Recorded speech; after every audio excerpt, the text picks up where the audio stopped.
Welcome to the first of a new webinar series hosted by Doctors for Nutrition. Don't worry, we'll still be holding our CPD-approved Food Vitals webinars, but we aim to bring you more frequent, interesting and relevant conversations with experts in different fields relating to whole food plant-based nutrition.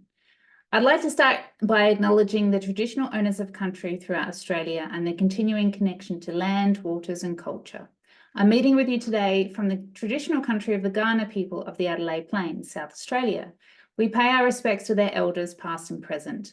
We extend that respect to Aboriginal and Torres Strait Islander people here today, and also to traditional owners of the land on which you are joining us from, whichever part of the world you may live in. My name is Rebecca Stonor, and I'm the social media and events lead for Doctors for Nutrition, and I'll be your host and moderator of the webinar today. Doctors for Nutrition is an Australian health promotion charity working for a future where whole food plant-based nutrition is widely used in disease prevention, management, and even reversal. The topic of today's webinar is sustainability and diet, and we're delighted to have a whole panel of experts in this field joining us tonight. Before we hear from our speakers though, I've just got a couple of quick announcements for you. If you love what we do and would like to support us, there are a few ways you can do this. You can buy Doctors for Nutrition merchandise on our online store. We have new women's and men's t-shirts in a variety of sizes and colours, caps, bags, aprons and more. So check it out and start wearing our merch to show your support. We also have a new fundraising initiative called Plantiful Plates for a Purpose, designed as a delicious and fun way to bring friends and family and colleagues together over a whole food plant-based meal while raising money for DFN. It's very easy to do. Just head to our website to find out more. And if you can stay, please stay until the end for further announcements. I will be sharing some details of our next exciting live event that you will not want to miss. Now we have some housekeeping tips for you to get the most out of this webinar experience. We welcome you to open the chat box via the Zoom toolbar and introduce yourself. Let us know your name, your occupation and whereabouts you are. Make sure you select the send your messages to everyone so everyone can view your comments or questions. DFN staff are also watching tonight and helping out in the background so they can answer any questions you might have. For the best view, select speaker view on the top right-hand corner of the Zoom window. After our panel discussion, our speakers will be answering your questions live. So to submit a question, just click the Q&A option at the bottom of your screen and type your question at any time during the webinar. We'll aim to get through as many of these as we can. Now, the Australian dietary guidelines are under review for the first time in a decade, which is a long time in regards to dietary guidelines and how they relate to sustainability. The current guidelines have sustainability included as an appendix, and the topic is not a focus of the overall guidelines. Australia has a long way to go towards shifting to a more plant-centric diet for sustainability and health. Sustainable diets are accessible, affordable and equitable with low environmental impacts. The NH and MRC is establishing a sustainability working group that will provide advice on the strength and quality of evidence about sustainability and diet to the Dietary Guidelines Expert Committee. Doctors for Nutrition have been actively contributing to the Australian Dietary Guidelines process over the past 2 years in order to drive a shift in the guidelines towards more plant-centric dietary patterns. The slide that you can now see is what we hope the new dietary guidelines will include more of on people's plates. Our animal consumption per capita is amongst the highest in the world, and much of our culture is built on eating meat. We wait with great anticipation to see if more explicit guidelines can improve our climate goals as well as our health statistics. Food is the single strongest lever we all possess to optimise human health and environmental sustainability for our planet, and it's something we can all do to help. So tonight, Doctors for Nutrition would like to invite our audience to hear what leading experts on sustainability and the impact on our food systems have to say on how our current guidelines stack up.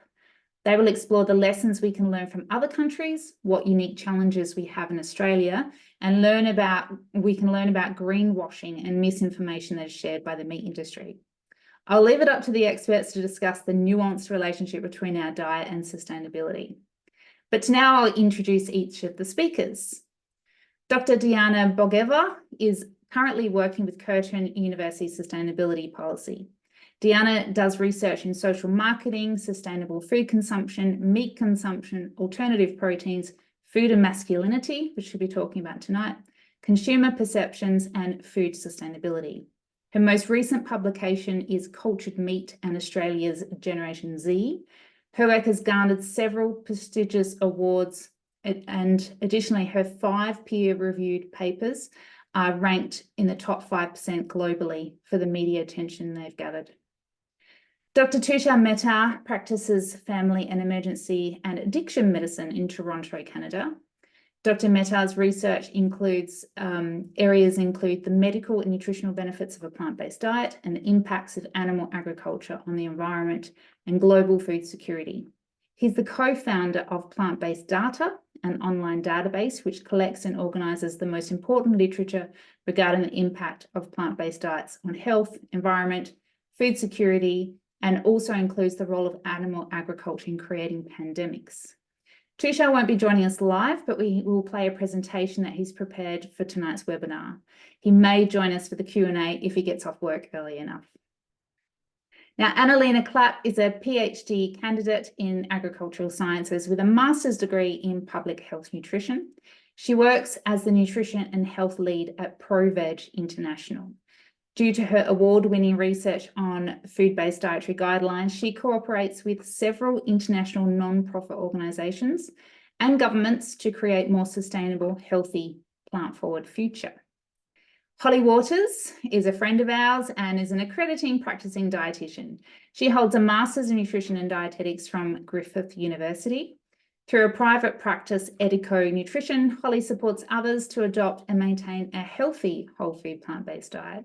She also works to highlight the many benefits of a compassionate and low-impact lifestyle. Hollie has a special interest in dietary management of inflammatory and autoimmune conditions, cardiovascular disease, as well as sustainable food production practices and zero waste strategies. So on behalf of Doctors for Nutrition and our viewers, welcome to you all, and thank you so much for taking the time to discuss this important topic of sustainability today. So Anna-Lena, if you can unmute yourself, we'd like to start with you. Can you take us through, I know you've got a presentation, sustainability and how this works around the world in global dietary guidelines, and yeah, if you could just present a little bit on your research as well. Yes, thank you so much for the introduction. Can you see my slides? Yep, it's all good. Wonderful. Okay, well then, hi everyone, and thank you so much for having me. So today I will talk about dietary guidelines and sustainability, and I will present you the results of the most comprehensive cross-country dietary guidelines analysis on plant-based diets and substitutions for animal-based foods, which my team and I worked on for over 2 years. And I thought I'd start briefly by explaining what dietary guidelines even are. So dietary guidelines are also called food-based dietary guidelines, in short FBDG. So I often use the term FBDG when talking about dietary guidelines, just keep that in mind. And these guidelines are the government's recommendation for the composition of individuals' diet. So here you can see the impact areas of dietary guidelines. They form the basis for the development of food policies as well as health and nutrition programs. The guidelines are often the basis for the recommendations for catering in community institutions such as kindergarten, schools, company canteens, and hospitals. They give advice to citizens about healthy eating, and they serve as an information source for health professionals and also for nutritionists and dietitians. So as you can see, they have a big impact on many different areas. And as the majority of the countries worldwide have dietary guidelines, there is an enormous opportunity to use them to create global dietary change. In fact, 111 countries worldwide have their own dietary guidelines, and here you can see an overview. And it is expected that other countries will follow in the next few years, especially on the African continent. But yeah, now let's take a deeper look, starting with the fact that all large-scale evaluations of FBDGs have shown that governments are lagging behind in integrating health and sustainability goals into national dietary guidelines. But the existing large-scale evaluations of FBDGs do not assess whether and to what extent different countries cover the broad spectrum of plant-based diets. And with this, I mean diets with some or no animal-based products. And if they have policy positions on vegetarian diets, including vegan diets, and whether they mention specific plant-based alternatives to milk, dairy products, and meat.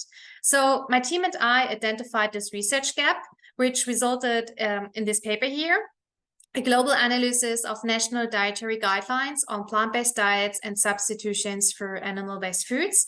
We evaluated 95 national dietary guidelines covering 100 countries from all over the world. And it is a very extensive study, and due to the time limitations, I can only present a few aspects, but the paper is open access, so you're welcome to read it in detail after the webinar. And well, yeah, I would like to start with a very important part of the project. This was the Balanced Food Choice Index. So we developed an index to measure to what extent existing dietary guidelines encourage sustainable, healthy food choices that can but do not have to include animal-based products.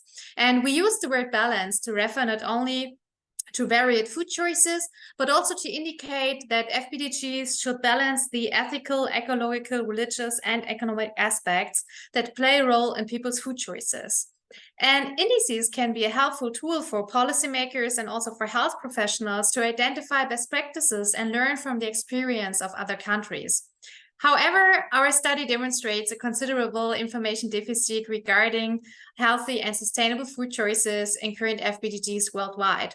So the current average score of the BFCI is 33.58 out of 100 points maximum, leaving ample room for improvement across the globe in coming years. And here you can see the top 20 from our countries ranking. And as you can see in our ranking, Australia scored pretty well with 89 points, ranking second behind the Netherlands, which is really good. And you always have to see it in an international context. And yeah, but there is still also room for improvement. And I would like to take now a deeper look at the scoring system and the Australian guideline. So as food groups are part of the basic structure of an FBDG, they have great influence on the food choices. And therefore, we awarded most of the points for the design of so-called inclusive food groups. With this, I mean that guidelines should not have a single meat group, but also recommend, for example, legumes or tofu as a protein source, or they should not have a single dairy group, but also recommend plant-based milk alternatives, for example. And we can find this in the Australian guideline. I have marked this here. So here's, for example, our chickpeas and tofu in the protein group, and we have a dairy group, but also here the soy drink, and they also mention here the alternatives. And we have many countries that do not do that, so this is quite good. And however, it would be nice if the order could be changed so that plant-based protein sources are mentioned first. This is what New Zealand has done, for example. You can see it here. Legumes are mentioned first here, which is pretty nice, I think. Another important indicator was to mention plant-based food sources for critical nutrients of plant-based diets. For example, we found that 18% of all dietary guidelines do not mention plant-based sources of protein, and 30% do not mention plant-based iron, and 39% do not discuss plant-based calcium, which is really a problem. Luckily, Australia, the Australian guideline mentioned those food sources, and I think this is really, really important, and we should keep that, because it is not enough to tell people to eat more plant-based food. We also need to give specific recommendations on how they can meet their nutritional needs and what they should pay attention to. For example, combining plant-based iron with vitamin C to improve bioavailability, just as an example here. And I like to share this slide here because it shows what people on a plant-based diet are well supplied with on the left side, but it shows also what we should need to pay attention to. And I think FBDGs should provide this information, so yeah, that it is more balanced. Next, we have the plant-based alternatives. Australia has already integrated tofu and soya milk and could gain further points if plant-based dairy products such as soya yogurts, for example, are integrated. Of course, this always depends heavily on the local availability. Nearly half of all FBDGs already mention plant-based alternatives to meat or animal-based milk, and they are usually more sustainable than their animal-based counterparts.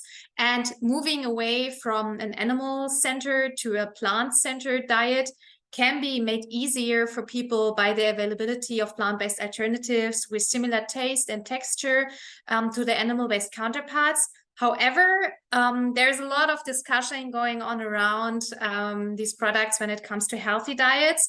So I think FBDGs should help identify which plant-based alternative products can and cannot be part of a healthy, sustainable diet. So I recommend that guidelines should differentiate between plant-based alternatives that can be consumed frequently and those that should be eaten in moderation or seen as merely for enjoyment. I mean, we see similar recommendations in most guidelines for animal-based products, right? So it really makes sense to do this for plant-based alternatives too. And here's a nice example from the UK. So they have a dairy group and they also include soya milk, soya yogurt, and soya cheese. And they also give this advice to make healthier choices, go for lower fat and lower sugar options.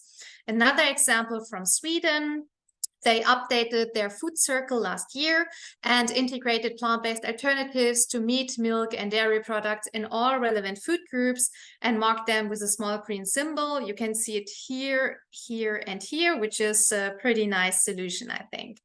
All right, but now let's take a deeper look on the sustainability aspects.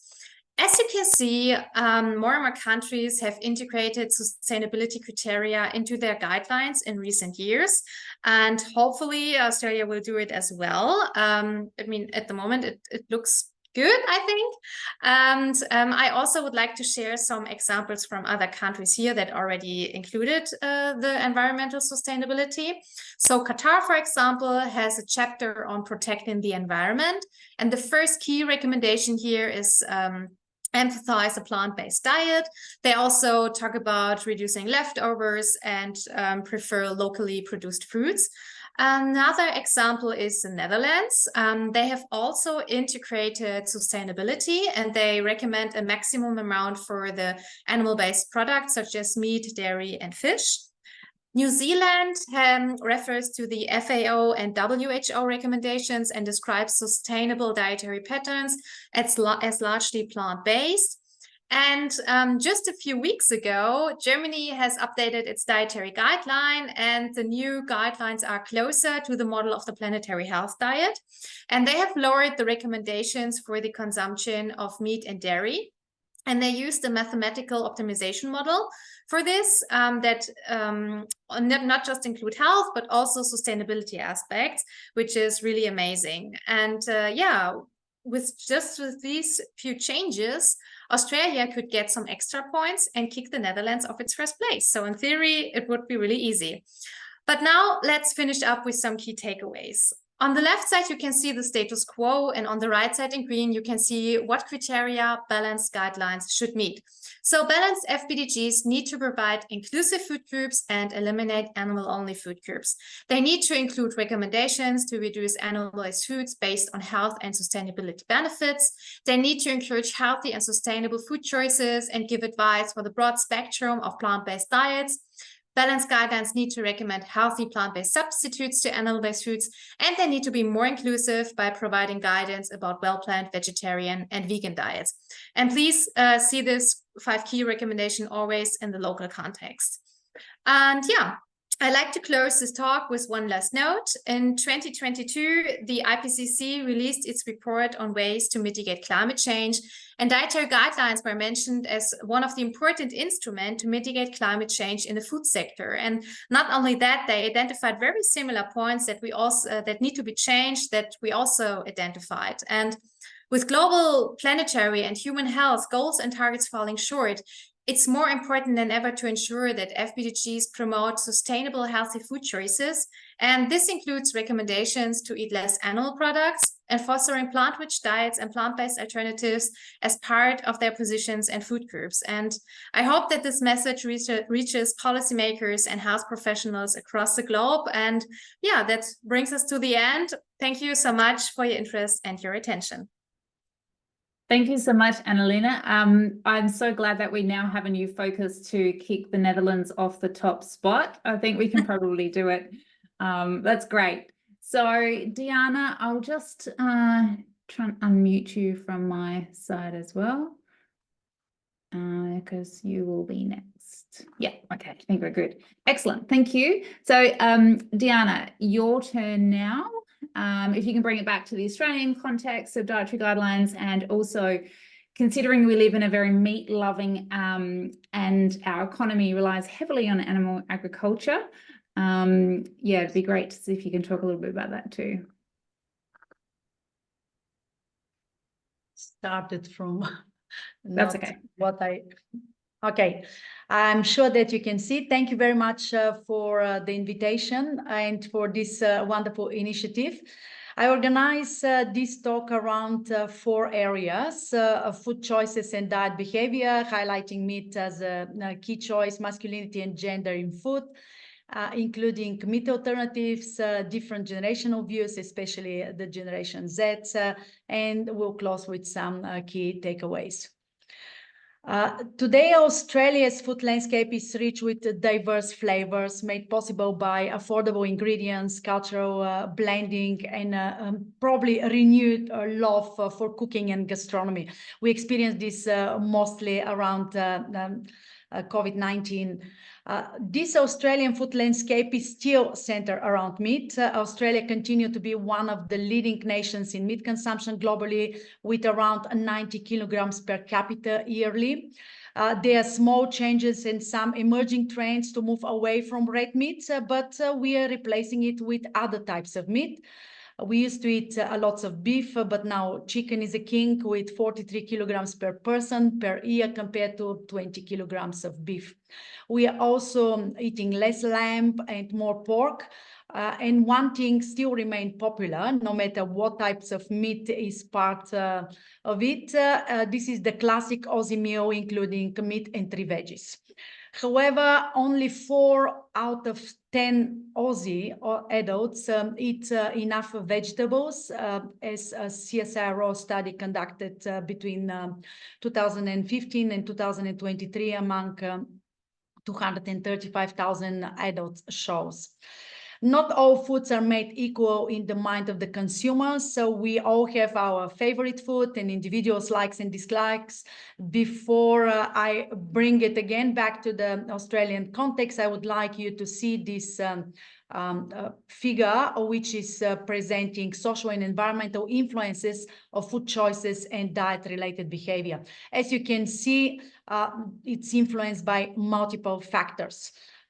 You can see here the biological determinant behavior in the first circle, the basic taste like sweet, sour, salty, bitter, umami. These all contribute to the overall perception of food flavor. And these are influenced by genes, physiology, metabolism. Some food elicits probably strong sensory pleasure responses. Examples could be fat and sugar, which is linked to brain receptors and is exploited by the food industry, the same as meat. The second circle here deals with interactions between the individuals and their food choices and relates to familiarity and learned safety, conditioned food preferences. Learning and experiences also shape food preferences and intake, while social factors like family influence, repeated exposure to food and acceptance of new foods are also important. In the third circle here, the personal drivers, you can see attitudes, belief, value, social and cultural norms, and societal influence further guide food choices of people, along with the fourth circle here, which is a broad environmental and societal influences of food choices, many relating to the food supply, marketing, the societal food and nutrition policies and programs, including dietary guidelines as well. Also, resources like income and cooking skills and time availability are impacting dietary patterns of bad or good food choices. Today, food are not equal only to nutritional value, but they have embedded social symbolism and gender stereotypes. And food are also emerging as an important aspect of environmental problems when related especially to men. Meat is an ingredient of larger planetary health concerns. This is because meat has a particularly strong place in Australia and in the Western world, as it associated with masculinity, machism, power, and dominance. On the other side, plant-based food options are seen as betraying the social expectation of a masculine behavior. Is meat manly? You can see on the screen, of all the food we eat, meat is probably the most controversial and cultural. Meat holds a dominant position in the food chain of most societies, and especially in Australia, as the country produces one of the best meats in the world. Let's look quickly at the ancient reality of masculinity. In ancient Greece, manliness is expressed through the competing civic models of Athenians and Spartan martial model and the Stoic philosophical model, which portrays different ideological constructions and needs. In ancient Rome, masculinity is shown through dominance, imperium, patriarchy, and phallic endowment as the emblem of masculine potency and sexual integrity. In Persia, masculinity is presented with tyranny, luxury, and gluttony, while men also exhibited an effeminate stereotype are ridiculed. Today's masculinity share clear commonalities with all this ancient formulation of manliness. The present construction of manhood undoubtedly are associated with multiple masculinities, which actually emphasize not only the biological sex and gender roles performance, but also more complex aspects of masculine behavior in accordance with social interaction needs, including courage, bravery, virility, sexuality, strength, whatever. Similar consideration also apply to the realm of food consumption. Nowadays, red meat in particular is associated with masculinity, the masculine qualities such as virility, sexual strength, symbol of hegemony and status. If meat is highly priced and valued, this is actually a natural result, not of some inherent qualities attached to it, like superior complete protein, vitamin B12, or iron, zinc, or other nutrients, but rather of a meaning attached to the consumption of meat within society, bringing status. As under almost 19th century industrialization, it wasn't available and accessible and affordable for all throughout much of European history and the world history. Meat was a staple for gentry and a rare threat for the peasants. And the toxic masculinity attached to this surrounding meat and the myth real men eat meat is still valid and visible around Australian consumers. Not only in my own research, men claiming their high potential to be effeminate if they happen to touch any other food, veggies especially, but also in the relatively recent study in 2009, OnePoll UK, a survey-led marketing research company, where 1 in 10 young British men would rather go to jail than stop eating meat for the same reason. Quitting meat will make them less masculine. And not only this, but they are ready to live 5-10 years shorter, but to continue enjoying eating meat. This is a result of centuries of ingrained gender stereotypes that associate men and masculinity with meat eating. Meat and also all the men like a very enthusiastic carnist, not inherently evil, but simply responding to a culture that pressures and manipulates men to assert their masculinity through the consumption of animals. And this is pervasive advertising around and everything. Similar to England, men consumption, meat is have a central stage in the Australian culture. Australian men directly associate consumption of meat with masculinity, physical strength, and power. Conversely, a vegetarian or a vegan diet can signal that one is less masculine than others. Plant-based food options are seen as betrayal of a social expectation of a masculine behavior. And we can see actually a gender separating in food is huge too. Australian men who have one of the highest meat intakes in the world exhibit obvious dislike of vegetarian food choices, describing them as unmanly behavior. Red meat consumption is viewed predominantly, explicitly and implicitly masculine by both men and women.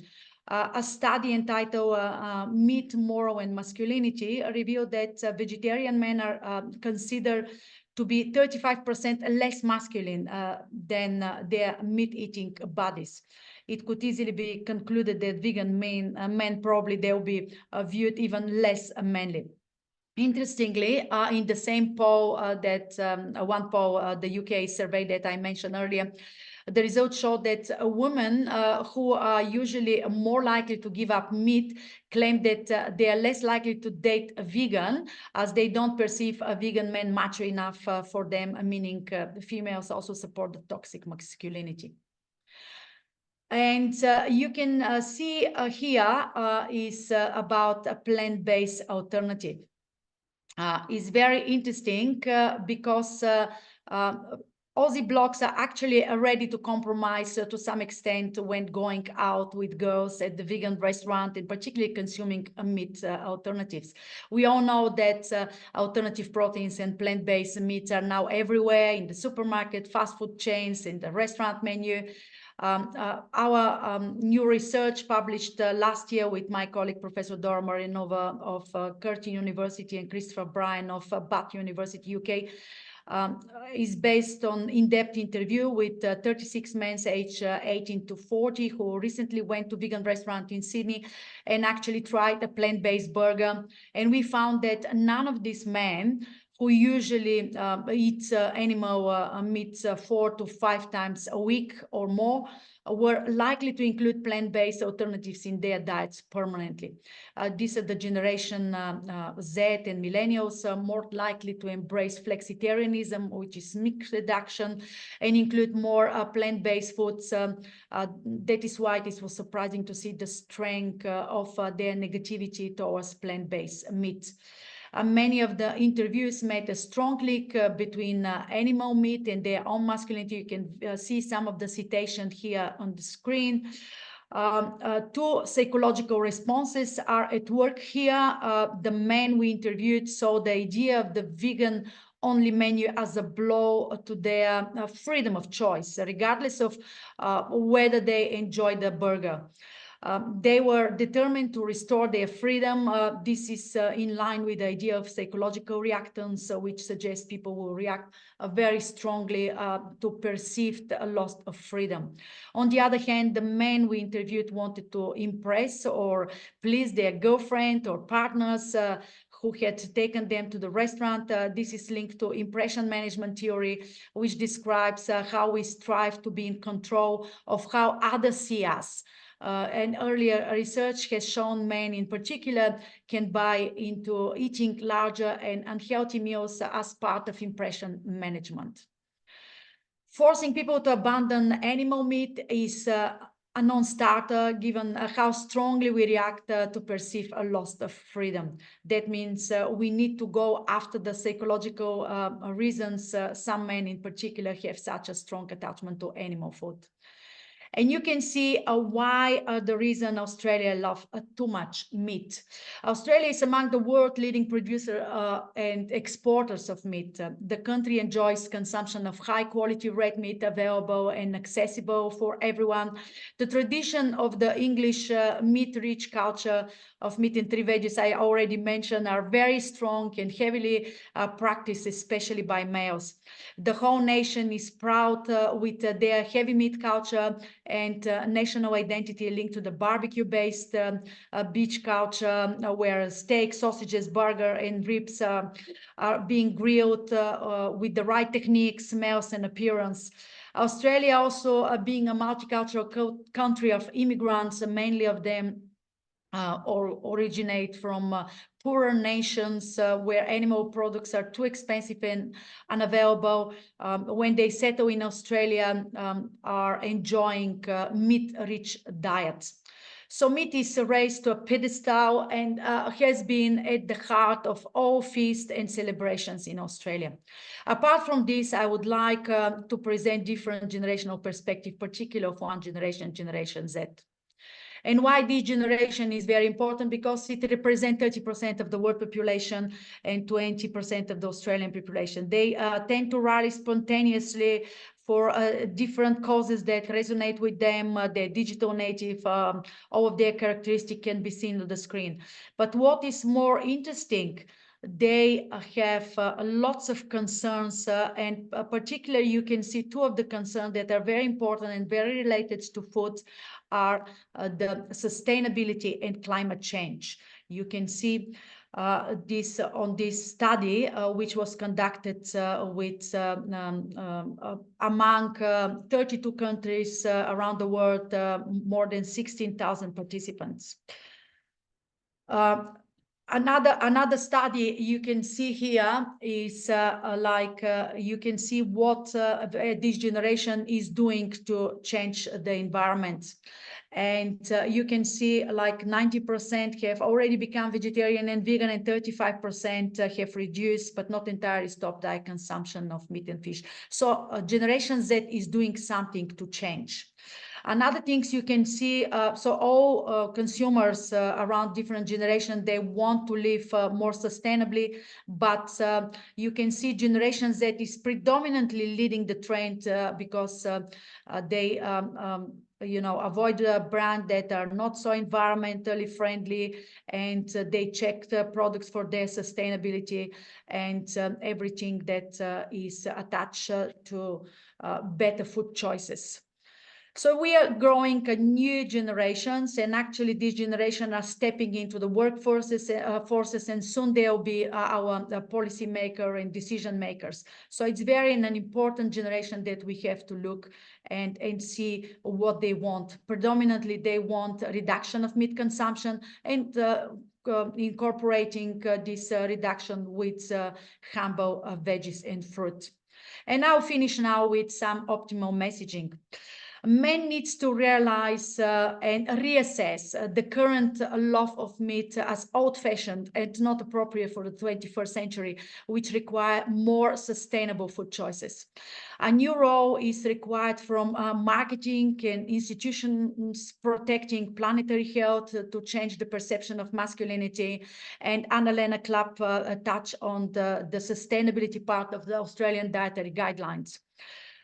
Because this is very important, and this could change the perception of masculinity in the way that does not impact public interest and protect common resources. Changing the Western type individual meat consumption patterns can really contribute to better health, natural environment, mitigate further climate change, as well as relieve any ethical concerns about animal exploitation. Such consideration probably should be playing a critical role in the decision-making regarding food by consumers in any societies like Australian affluent high-income countries. So thank you very much for your attention. Thank you so much, Diana. That's excellent presentation. And as a social media lead for Doctors for Nutrition, I see a lot of comments that we get through in regards to sustainability, and they're not coming from Generation Z. They're coming from what we call in Australia, or probably worldwide, the boomers, the older generation. So Yeah, it's very, very interesting. Now, I am going to share the presentation now from Tushar. Let me just share my screen. Bring it up here. Share sound. Oh, sorry.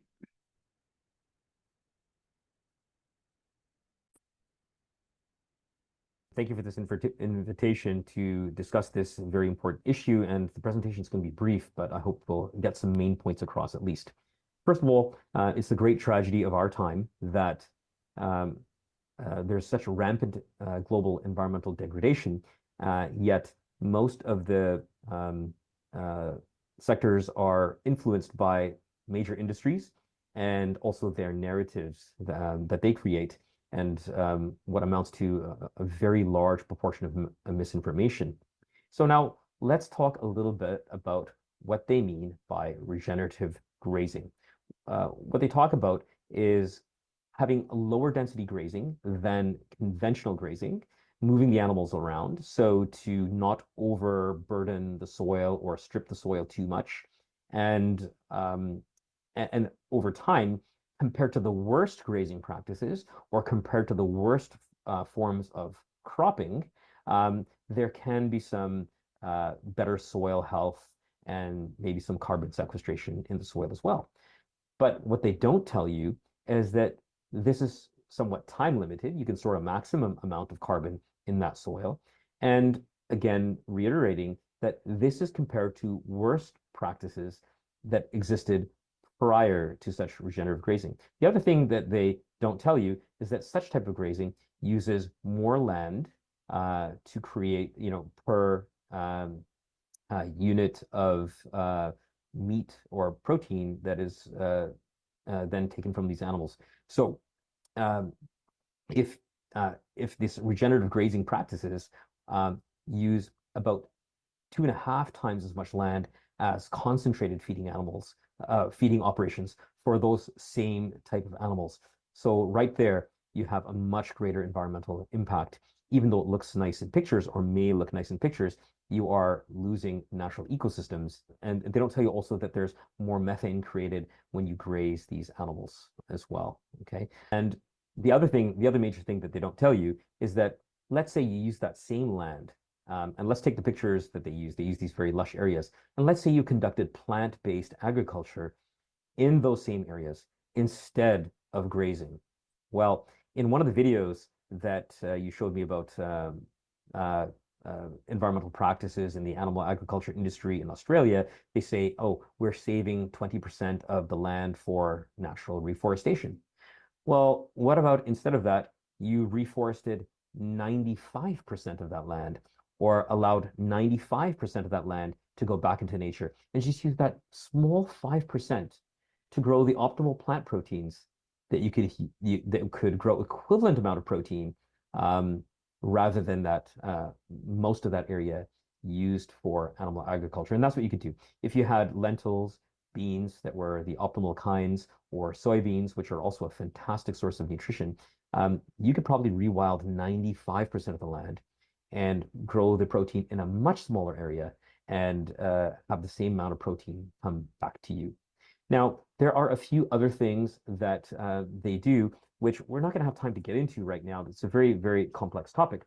But some of the things they do is they undercount the methane created from these animals. Now, there's a very good resource from my colleague Nicholas Carter. It's called Seeing Stars, published by Changing Markets. I want you to look that up, and we'll put the link into the notes here.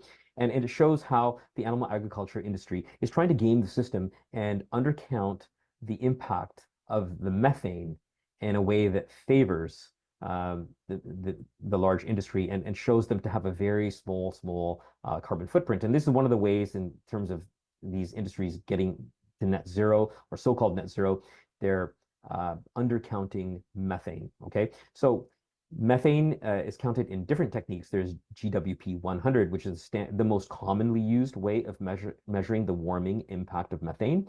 And this already underestimates the real impact of methane by about 3 times compared to GWP 20, which measures the warming impact of methane over 20 years. Methane lasts only about 12 years in the atmosphere, and GWP 20 then is closer to that average figure and better represents it. And it shows 3 times warming impact of methane compared to GWP 100. But GWP star further conflates the issue, which the animal agriculture industry is promoting, because it sort of hides the baseline amount of methane that is in the atmosphere as a result of animal agriculture, and then only shows changes from that point. So if you are already emitting a lot of methane and you're already at a very high level, they'll take that level as the 0 point, and any change to be like a small increase or decrease from that point. And that favors the animal agriculture industry. You can read the report by Nicholas Carter there. Okay. Then the other things they do is they talk about improving the genetics of animals, adding different things to the feed of animals, immunizing animals, changing certain types of bacteria, and then giving those type of bacteria to the animals as well in their feed as well. Okay, so now these can have a limited benefit. Maybe they will change the feed additives, can reduce methane by 20 or 30%, but that's not enough. And changing the genetics of the animals may be, a few more percentage points and so forth. But these are all things that are sort of trialed in lab or in small settings, but not properly measured by non-industry funded people who would do ongoing monitoring. And the real world impact of these things would probably be very, very limited and very, very costly. They'd probably advertise that they're doing all these things, while at the same time in real life, they may not be implemented uniformly and in a very, very perfect fashion. At the same time, they're going to be expanding animal agriculture. That's what all the industries are trying to do, is expand animal agriculture right now. So you'll have this relative decrease, but an absolute increase as animal agriculture actually expands. Okay, so there's a lot of limitations in what they're trying to do. And even if they achieved some of these things to the extent that they wanted to, they wouldn't be enough, they wouldn't be fast enough, and the effect would be nullified by expansion of the industry in the first place. Okay, so these are some problems. When it comes to regenerative grazing, another thing they do is they say that they want to store carbon in the soil. But as I mentioned before, it's time limited, and you can store a maximum amount in the land, as compared, which is not enough. It's not enough to offset the methane. It's not enough to offset, obviously, all the pre-existing deforestation and all the other carbon losses to the atmosphere by the industry. And what could, however, be the real game changer is, again, as I mentioned, eating plant-based foods, which emit 0 methane, take a minuscule amount of land, and then you can rewild massive, massive amounts of the Earth's surface. That rewilding of massive amounts of the Earth's surface, the benefit would be huge gains in biodiversity, water quality, and so many things, as well as very, very rapid sequestration of carbon. Okay. Also, when you stop, if you reduce the consumption of animals, ruminant animals that produce so much methane, and you switch to plant-based foods, you're going to you're going to stop methane production. Methane drops very quickly from the atmosphere. It lowers, it converts back into non-methane forms of carbon very quickly. And so then you get a very rapid cooling effect on the Earth. And that's probably the biggest win by stopping ruminant type agriculture. Okay. Other misinformation that they tried to tell you about is that there are these large, massive amounts of manure that go into lagoons. Now, manure on the land results in more methane and nitrous oxide as well, and other GHG that's there. But when it's stored in these massive lagoons from the animals, it creates even more greenhouse gas emissions. And what they want to do is they want to sort of put a tarp over these things and collect some of that methane and then sell it back as a fuel. but it's not sustainable because it should not be created in the first place. And probably a lot of it is going to escape in the atmosphere. These containment systems are not perfect, which then brings us to the next topic, which is eutrophication. The massive amounts of manure that come from global animals, whether they're grazing animals or animals in concentrated operations, much of this goes into groundwater, pollutes freshwater systems, and then eventually makes its way into the ocean, causing massive amounts of eutrophication, various forms of diseases that affect animals from the bacteria and other components of the manure, of the poop, essentially, and has devastating ecosystem impacts and disease propagation, including diarrheal illnesses that then face humans who drink those waters or other animals who drink that water. So there's a huge source of water pollution. And the biggest use of water is agriculture. But remember, half of all crops that are grown on Earth are fed to animals, which have a lower feed conversion ratio, and therefore you're not efficiently using that water as opposed to using the best forms of plant-based proteins. Okay, so there's a high water use and a high water pollution as well. Okay. What are some of the other things that we wanted to talk about?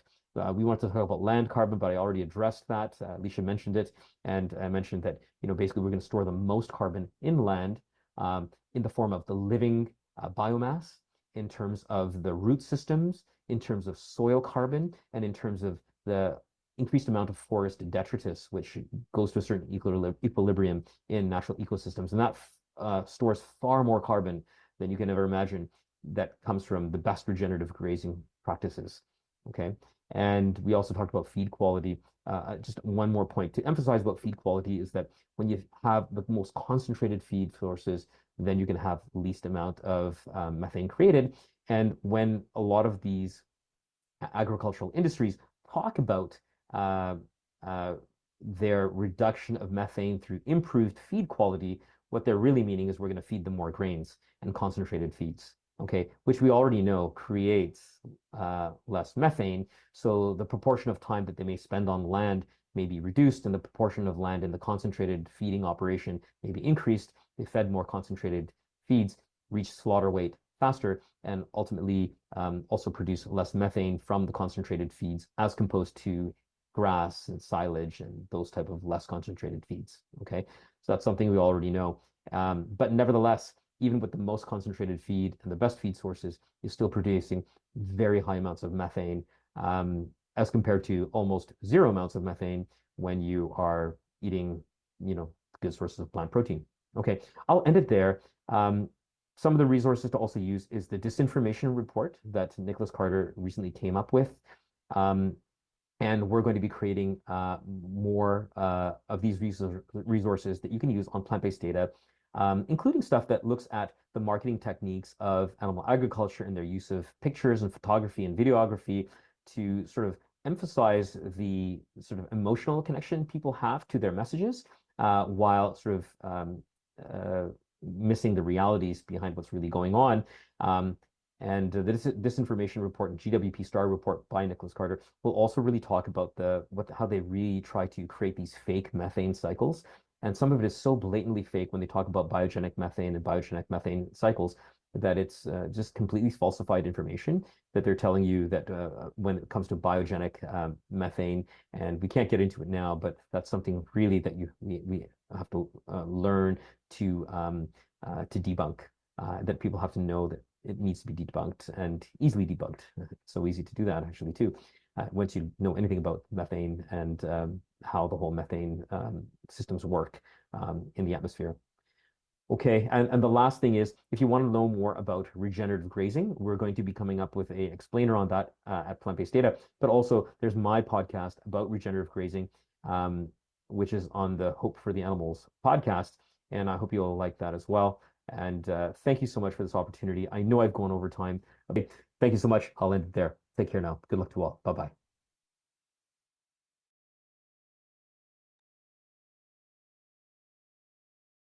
Okay, that was very informative. Thank you, Tushar, for sending that through. So now we have our last speaker for the evening is Hollie.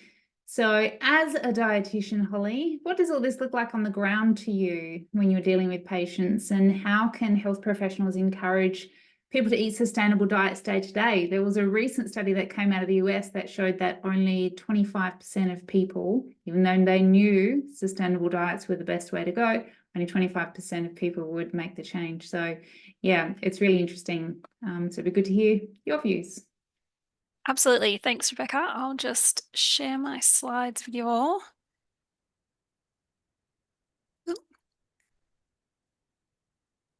Okay, I think that should be showing up for you. So this evening, what I'll be doing is capping off what's been a really interesting evening of presentations, all incredibly diverse. And I've been taking a lot of notes myself, so I imagine everyone's been doing much the same.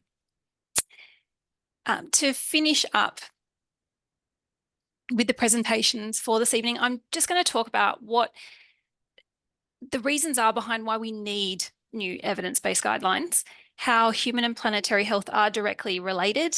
I'll touch briefly on the key characteristics of healthy, environmentally friendly food practices, and I'll offer some advice on how we can support this necessary shift in dietary patterns, whether it's for our own way of eating or that of our patients. I just want to start, though, by giving a little context to how the guidelines are intended to be used. So whilst they provide evidence-based recommendations on the type and amounts of foods healthy people of all ages should eat to meet their nutritional needs, they might not actually be directly applicable to people with medical conditions that require specialized dietary advice. So in those cases, a dietitian like myself would likely still consider the guidelines, but may adjust certain recommendations as part of the medical nutrition therapy that we're providing so that we can address those individual requirements. So although they might not be used verbatim, they're still really important, and not just for dietitians working in clinical or primary care settings. I personally work in private practice, but many of my colleagues undertake roles in a variety of settings. Most people are probably aware of dietitians in hospitals, but we're also in aged care. We liaise with carers and managers of residential support facilities. We're in education, we're in the food industry, and we're in government roles, among many, many others. And in most, if not all of this work, we're likely at some point to consider the Australian dietary guidelines. Beyond dietitians and nutritionists who provide advice on general healthy eating, many other healthcare providers make use of the guidelines in some capacity. So for GPs in the audience, you'd likely be using them in your conversations with patients about making improved food choices. Speech pathologists may consider them when prescribing texture-modified diets. Even psychologists who may refer to them when they're working with patients who are living with an eating disorder, for example. So the point that I'm really making is that although there's a lot of talk about the guidelines not being followed by most people, they actually form the basis of a wide range of decisions made by health professionals, as well as policymakers and even food manufacturers. And Anna-Lena touched on this with her beautiful graphic at the start of her presentation about the various different ways in which the guidelines come into effect. Largely, for us to be most effective as health professionals, we need robust, up-to-date guidelines that are based on the best available evidence. These can then be used to inform our practice, help us provide clear and consistent advice to our patients, and to support us to optimise patient care. We also have a collective responsibility to work in a way that supports Australia's obligations to achieve various sustainability-related targets, such as those set out under Agenda 2030, the Paris Agreement, and the UN Decade of Action in Nutrition. Unfortunately, although we are number 2, our current dietary guidelines are still lacking when it comes to effectively communicating the relationship that exists between our food system and sustainability. And as highlighted by Anna-Lena and her team's award-winning article, this was actually the result of lobbying by a group of food industry, farming and fishery interests who successfully inhibited the inclusion of environmental information. There is a vague acknowledgement of sustainability in the introduction and again in Appendix G of the full report, which Rebecca mentioned, which suggested that the evidence was not yet strong enough in 2013 to make recommendations about specific foods in terms of more sustainable choices. However, it was acknowledged that food choices aligned with better health outcomes, so those foods that are associated with a lower risk of cardiovascular disease, type 2 diabetes, cancer, and so on, they have a lower environmental impact overall compared to most current Western dietary patterns. But it's this use of vague and somewhat misleading language that makes it really hard to provide education and advice to patients that's easy for them to follow and apply in their everyday life. We really need to see improvement on this in the next revision of the Australian dietary guidelines, because the Australian public deserve to be educated about the health benefits of more sustainable dietary choices and be supported with better information and guidance. Dietitians Australia actually directly address this in their position paper on healthy and sustainable diets, making a recommendation for the prominent integration of ecological sustainability principles. In that same paper, they also provide guidance on the key features of a healthy and sustainable diet, being a diet that is nutritionally adequate, it's healthy, it's safe, it has a low environmental impact, it's culturally acceptable, and it's accessible and affordable. Unsurprisingly, once again, there is pushback against considering sustainability with claims that it's an overreach. But as we've already heard this evening, our current food system is in urgent need of transformation. And without sustainable practices, our food production methods will continue to deplete natural resources, they'll contribute to climate change, and they'll degrade ecosystems, further exacerbating existing environmental challenges and threatening the health of our planet for current and future generations. A reliance on these unsustainable food systems may also result in food shortages and malnutrition, particularly among vulnerable groups. And we've seen this recently during COVID-19 and again with severe weather disrupting food production and supply chains, namely in Western Australia at the moment, if you've been to Coles or Woolworths of late. In contrast, sustainable food systems prioritise fair and equitable access to nutritious food for all, regardless of their socioeconomic status or geographical location. If we continue to ignore sustainability in the dietary guidelines, this will exacerbate social injustices and food insecurity. And there's an important point there. Food insecurity isn't just about being without food, it's about malnutrition in all of its forms. When people can't access or afford a diverse and balanced diet, they face an increased risk of malnutrition. And this can manifest as undernutrition, where people don't get enough calories or essential nutrients, which would lead to things like stunted growth, a weakened immune system, and a higher susceptibility to disease. But it can also lead to overnutrition, with people relying on cheap, calorie-dense foods that lack essential nutrients, contributing to difficulties in maintaining a healthy weight and increasing the risk of developing a range of diet-related health issues. So it's really this domino effect. Unsustainable human activities drive climate change, which disrupts food systems, leading to food insecurity, which ultimately results in malnutrition and poor health outcomes. To break this cycle, we need to address the root causes of climate change. We need to adopt sustainable practices and policies, and we need this to be clearly communicated in population-based nutrition recommendations. So how can we put this into practice at the individual level or as healthcare providers with our patients? DA provides a list of ways in which to practice healthy, sustainable eating, including how to locate, choose, and eat food in their position paper that I mentioned before, and I've summarised those here on this slide. Now, there's nothing all that new here. It's advice we've all likely heard time and again.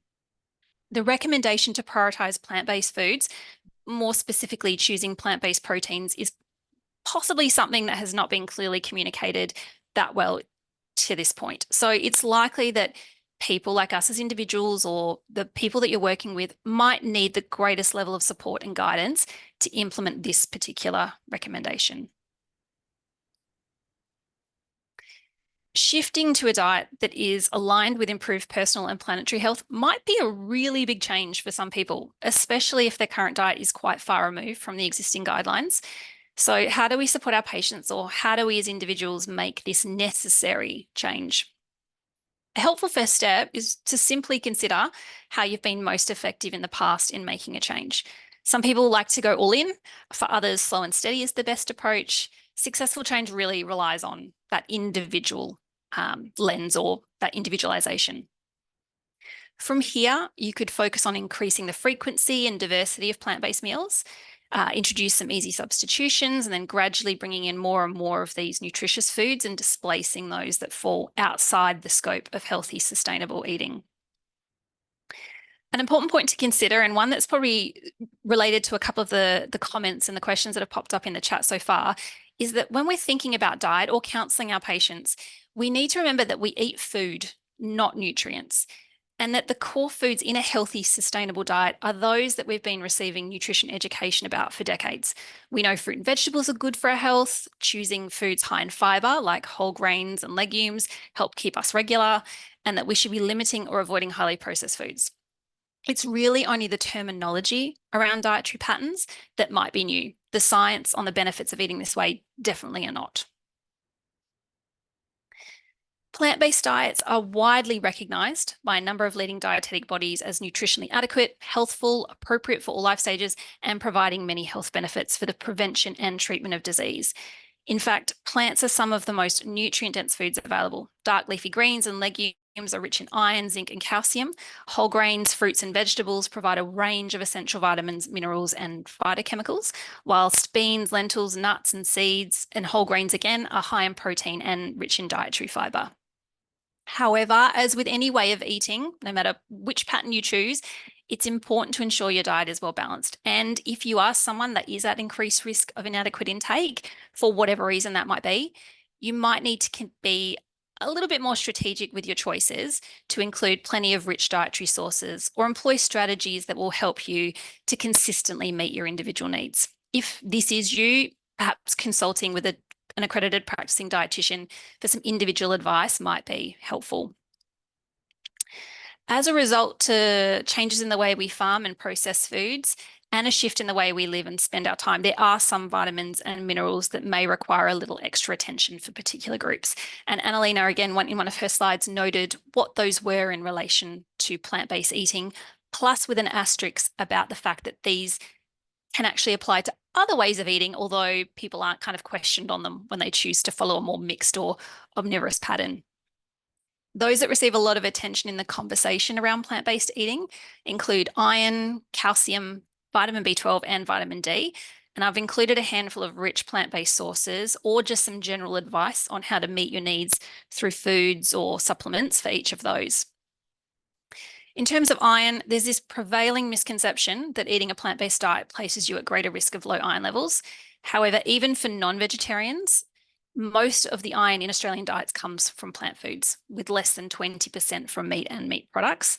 Certain groups, of course, may have increased needs, and some individuals might have difficulty absorbing iron from their diet, in which case extra attention to including those dietary sources or using a supplement might be warranted.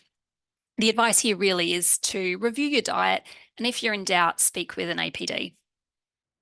B12 plays a key role in maintaining the nervous system and the formation of healthy red blood cells, but it's easy to meet your needs through a dietary supplement and including fortified foods.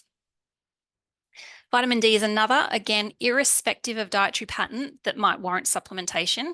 This comes down to the fact that we've become increasingly aware of the damaging effects of UV rays.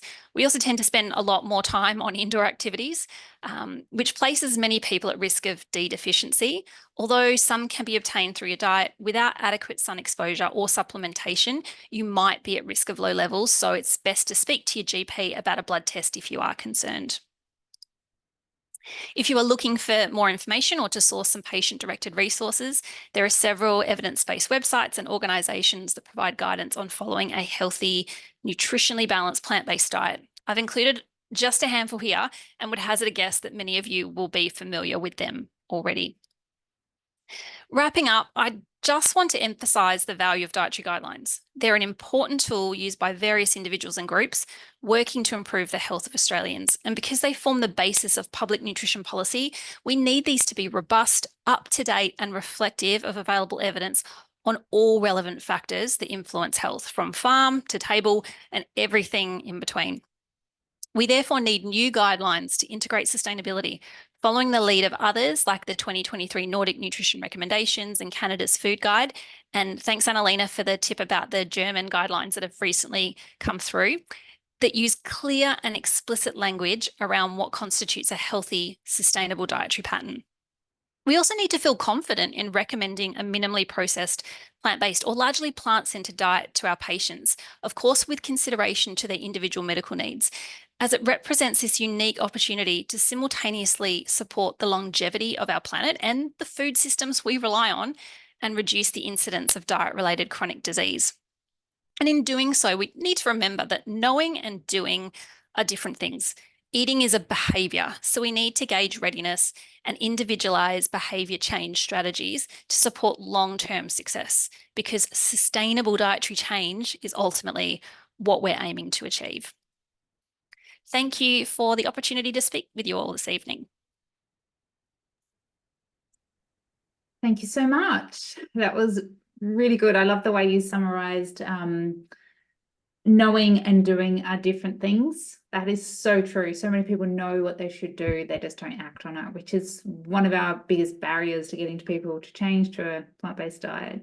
And talking about dietitians, we have obviously yourself, you're on our advisory council, and we have a whole list of dietitians on our website through our clinicians listing. If people just want to go there, there'll be a dietitian in your area if you want to talk a little bit more about this, you know, encouraging people to change and giving them the tools to change. So, and if anybody's watching who, needs to talk to a dietitian, I'm just sure you can reach out to someone.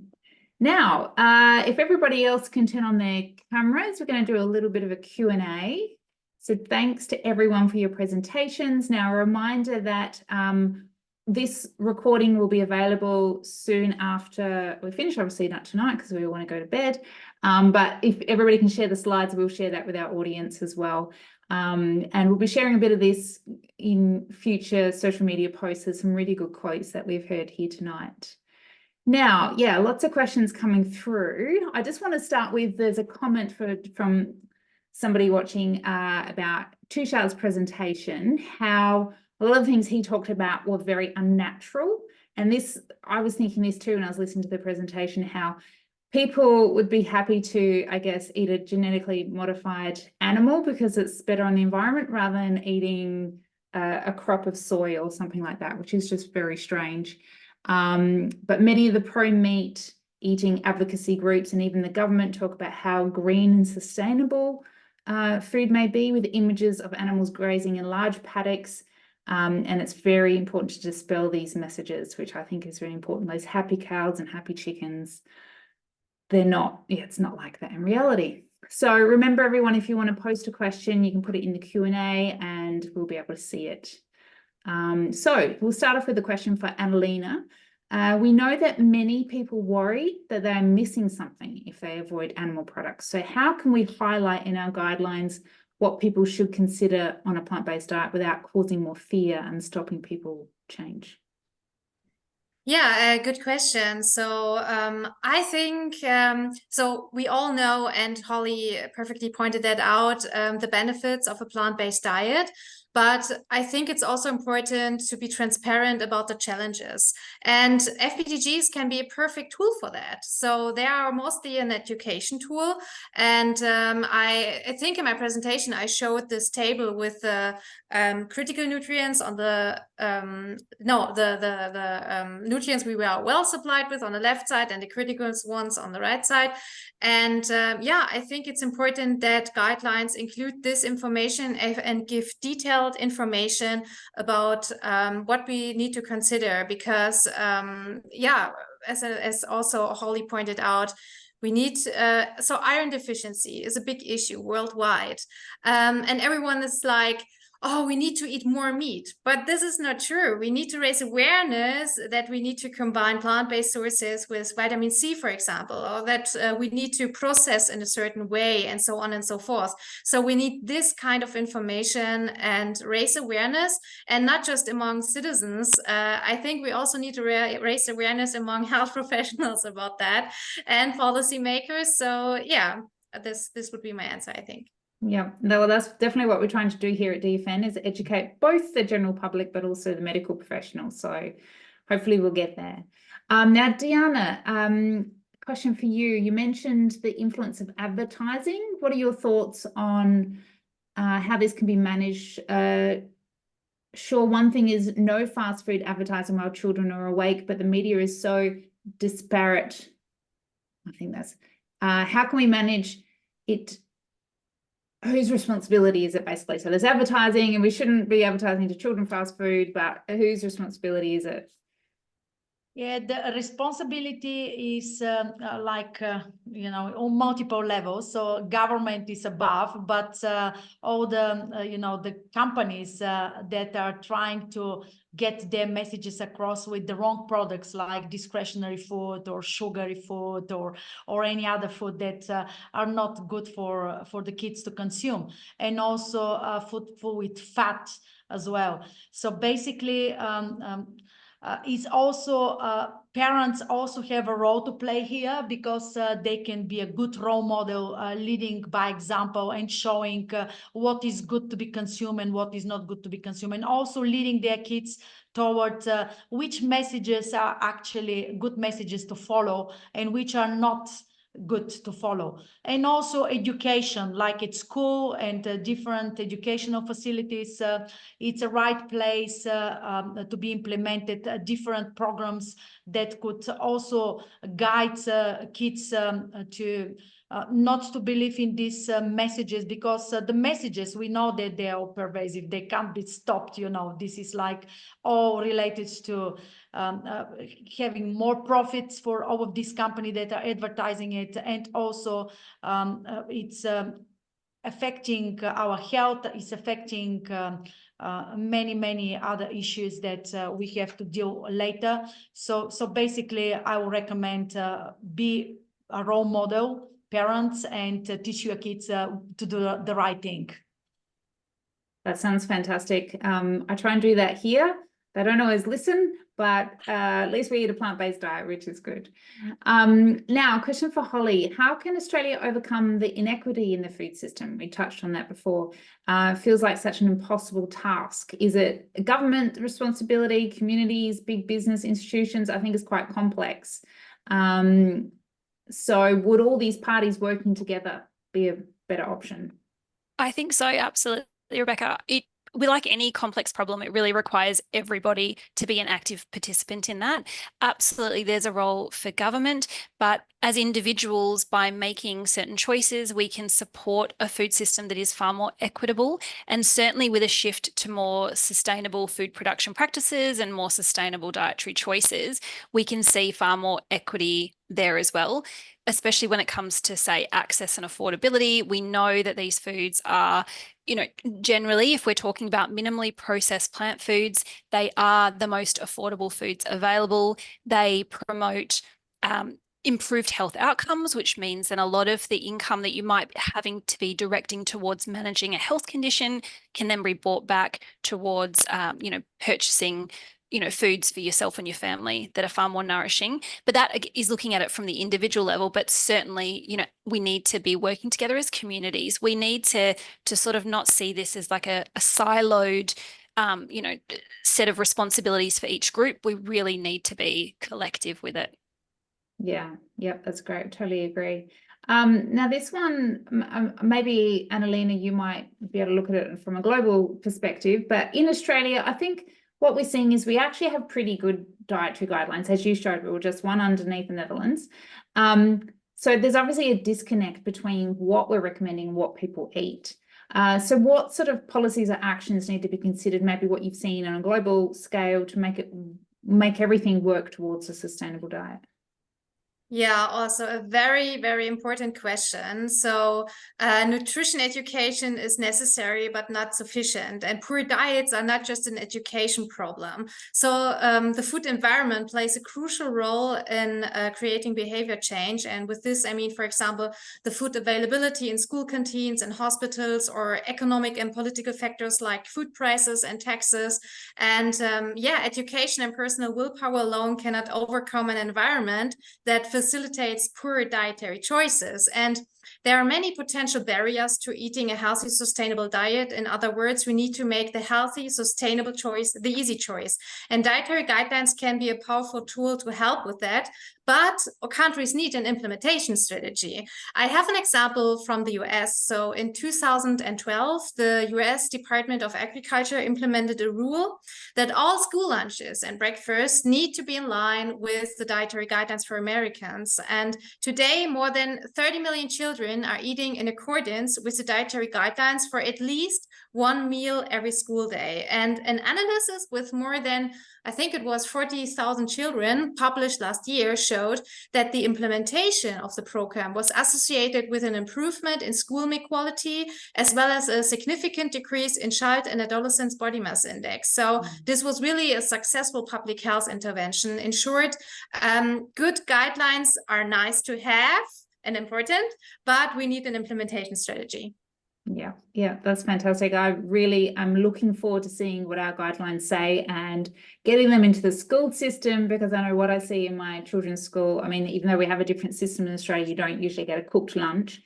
What they provide is, just absolutely shocking. So now a question from one of the other participants. There are a lot of private clinics popping up offering things like IV antioxidant therapies. I know there's like vitamin C, IV and things like that. Clearly people are noticing the chronic disease is related to nutrient deficiencies. So how can we encourage people to choose diets instead of a fast and possibly dangerous fix? Yeah, I don't know. Hollie, do you have any experience with that, with IV therapies being recommended? I have experience with people saying, isn't there just some pill that I can take and meet all of my nutrient needs? Can't I just have some smoothie that I just drink and then that's everything? I tend to try and unpack that, like what is the benefit that you perceive there and how can we kind of draw on what is important to you and talk more about, like, let's start with food first. It's definitely a challenge because it's almost like it's a psychological thing, like wanting a quick fix. And I think there it really comes down to that individualizing behavior change, looking for what things people are actually seeking with that and trying to, I don't know what the word is. It's not manipulate, it's encourage to think maybe a little bit more strategically about what you might be missing following very individualized approaches to nutrients that you would otherwise, get by eating the whole food. Yeah, that quick fix. People really want that. Just I wanted to add it to what Hollie said.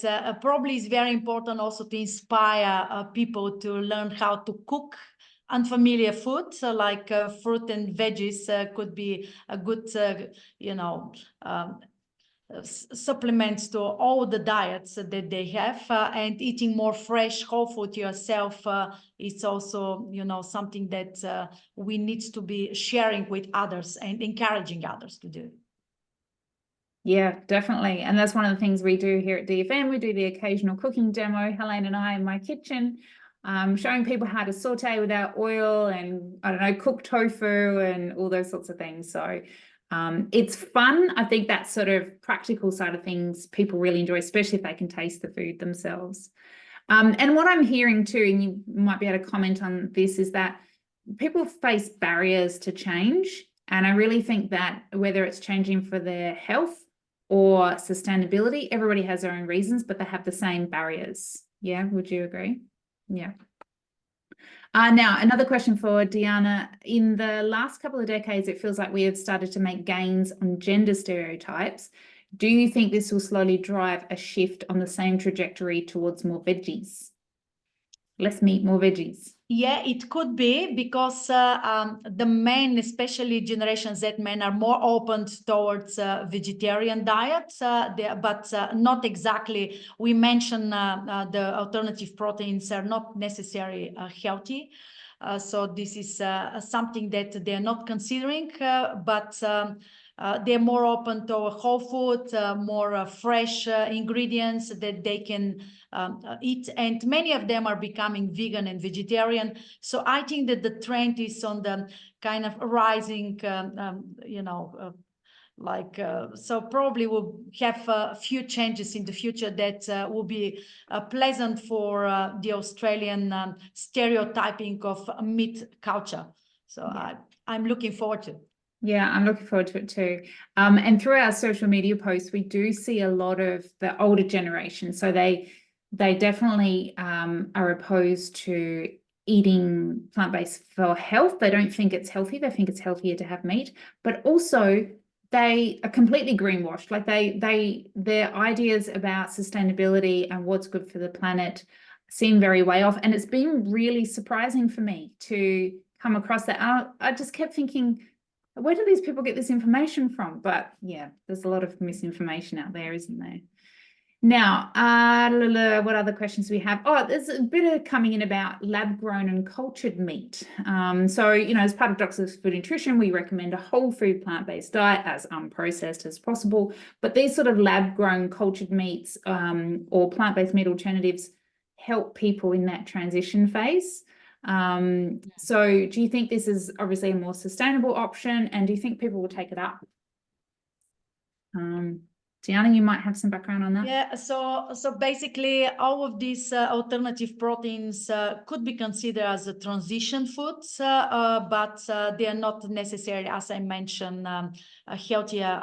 There are lots of problems with their nutrition and safety aspects that needs to be considered before they are recommended as a food that can be consumed regularly. I think that Anna-Lena Klapp mentioned about this earlier in her presentation. And with cultured meat, also the technology is still in its infancy. Still, we are improving the technology, and many years probably will need to come before our people that are food developer and start creating a muscle tissue, which is actually the essence of meat. At the moment, it's soup of cells. So we know that we have lots of advances with this technology. We have recognition in Singapore with a few companies, and now the Australian VAO stepped on the Singaporean market also with their I think was Japanese quail, so exotic animals and things. But I think that we are still far away of using all of these alternatives for a full replacement of real products. Yeah, definitely. And from what I've heard, there will be a cultured meat available on the market. They're talking 2026, but it'll be really high end. So that's how they're going to introduce it first, like a really high-end product, really expensive. And then, of course, once it gets, taken up, because people think this is amazing, it'll become more common. Hollie, do you see much in terms of your patients and plant-based meat alternatives and things? Are they sort of going towards those more? I think they definitely are something that perhaps forms a big part of people's diets, and when they're looking at managing a health condition, they recognize that they need to be substituting those with more minimally processed just the minimally processed foods. So I definitely speak a lot about like the structure of a meal, and I guess a change in that perception of that meat and 3 veg way that we see a plate traditionally, and how that might need to change when we're talking about these healthier choices. Yeah, no, that's great. I know when I changed my diet, it was actually quite a relief not to think about, okay, I have this meat. What do I do with it? How long is it going to take to cook? Plant-based meats, plant-based foods are much easier to cook with. Now, there's a question here. We're often made to feel like it's our individual responsibility to change, but what about the responsibility of big business, fast food change, etc.? Why aren't they accountable financially? Anna-Lena, do you have anything to add on that one, or? Well, yeah, I think everyone has to work on this issue, and companies can't hide behind the consumer and say, well, it's consumer's choice.